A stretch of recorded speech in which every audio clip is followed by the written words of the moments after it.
Comment faire pour motiver les gens à travailler plus? Face au quiet quitting, cette question est de plus en plus populaire. Mais c'est peut-être pas la meilleure question à se poser dans cette situation. Alors, à la place, je vous propose de comprendre les causes du quiet quitting et de se poser une autre question. Comment faire pour que les gens arrêtent de travailler moins ou plutôt qu'ils ne ressentent plus ce besoin de se désengager au travail? Bonjour à tous, je suis Camille, CRHA, et pour ceux qui ne me connaissent pas, sachez que j'agis chaque jour pour prévenir et gérer les risques psychosociaux. Le reste du temps, j'investis le monde du podcast pour aider les dirigeants, les RH et les managers à contribuer à l'amélioration de leur environnement de travail.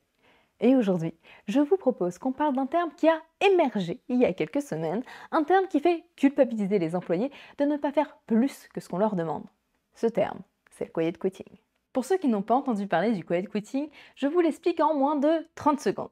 Le quiet quitting, qu'on pourrait traduire en français par démission silencieuse, c'est le fait d'abandonner l'idée de tout donner pour son travail, c'est-à-dire qu'on arrête de mettre le travail au centre de sa vie, on dit stop aux heures sup, on ne répond plus aux emails en dehors des heures de travail, etc.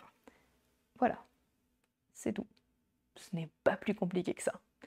Et depuis quelques temps, il y a des centaines d'articles qui parlent de ce phénomène des jeunes qui ne veulent plus travailler, qui ne veulent plus donner 120% à l'entreprise. Ah, cette génération Z qui ne veut plus rien faire. Mais est-ce réellement cela? Est-ce que la nouvelle génération est vraiment fainéante? Honnêtement, j'en doute. Parce que, soyons clairs et francs, le quiet quitting, c'est juste décider de faire ce pour quoi on est payé et rien de plus. Donc en vrai, vraiment rien de mal à ça. Mais voilà, les dernières décennies nous ont surtout appris à donner plus à l'entreprise. Ce qui a toujours été valorisé, c'est le fait de rester jusqu'à tard au bureau, de répondre à ses mails même un week-end, de dire oui à la surcharge de travail, etc. Et on se retrouve à en donner toujours plus sans avoir plus en retour. Pas de reconnaissance, toujours plus de contrôle, des pratiques managériales délétères, etc. Ça, ce sont selon moi les raisons qui nous amènent à ne plus mettre le travail au centre de nos vies, mais ce ne sont bien sûr pas les seules. Pour aujourd'hui, on va se concentrer surtout sur les problèmes organisationnels qui mènent au quiet quitting, des causes sur lesquelles vous pouvez agir. Tiens d'ailleurs, je fais le pari avec vous que lorsque vous embauchez une nouvelle personne dans votre équipe, vous l'embauchez parce que vous croyez en ses compétences. Et cette nouvelle personne, tiens, on va l'appeler Julie. Julie, lorsqu'elle commence ses premiers jours de travail, elle est enthousiaste et motivée. Sauf que voilà, Julie, au bout de quelques mois, ne sait toujours pas ce qu'on attend d'elle. Ses objectifs changent constamment. Et certains sont tout simplement irréalistes.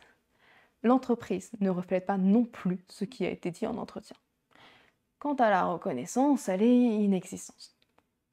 Alors, à quoi bon faire plus si elle ne retire aucun bénéfice? Surtout que même si Julie en fait plus, le salaire, lui, il augmente pas. Vous voyez où je veux en venir?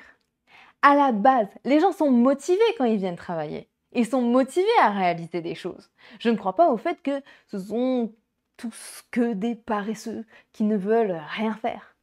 Je pense juste que face aux différents facteurs organisationnels, la motivation des employés s'érode de plus en plus.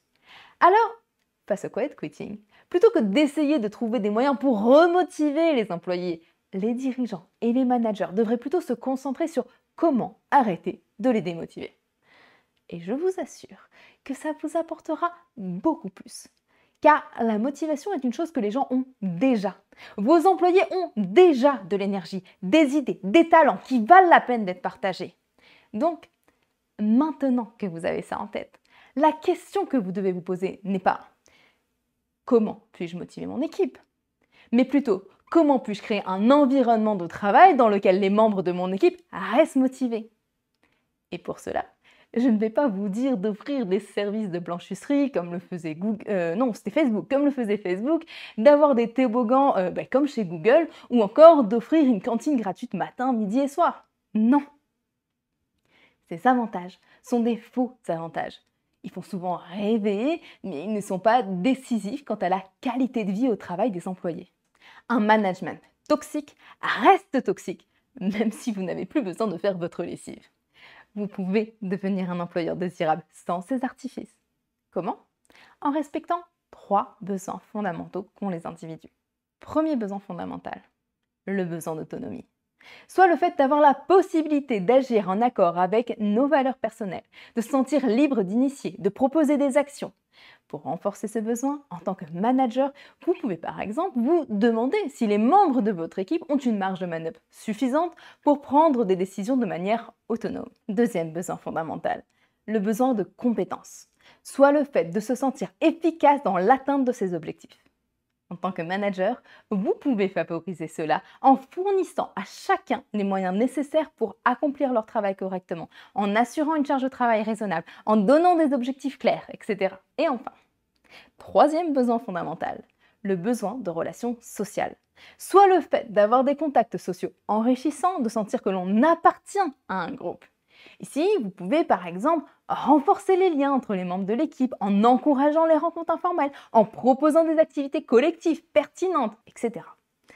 Selon la théorie de l'autodétermination, c'est à travers ces 3 éléments qu'un employé en vient à développer une motivation générale au travail plus autonome, ce qui génère de meilleurs résultats tant en termes de productivité que de bien-être au travail. Plutôt pas mal, non? Et c'est encore mieux si vous êtes dans un climat de travail sain, car ça va permettre de rehausser la motivation intrinsèque. Ah oui, je sais qu'on dit souvent que la rémunération contribue à motiver, mais que ce n'est pas suffisant pour maintenir un niveau de motivation satisfaisant sur le long terme. C'est vrai. Mais ça ne veut pas dire qu'il faut oublier de payer vos employés correctement. Travailler, c'est vendre son temps et ses compétences en échange d'un revenu. N'en déplaise à certains, ça reste une transaction. Donc, il ne faut pas non plus faire l'impasse sur cet aspect. En tout cas, j'espère que ce buzz autour du quiet quitting ne vous donnera pas envie de mettre encore plus de procédures ou de renforcer les contrôles, mais plutôt de repenser les façons de faire.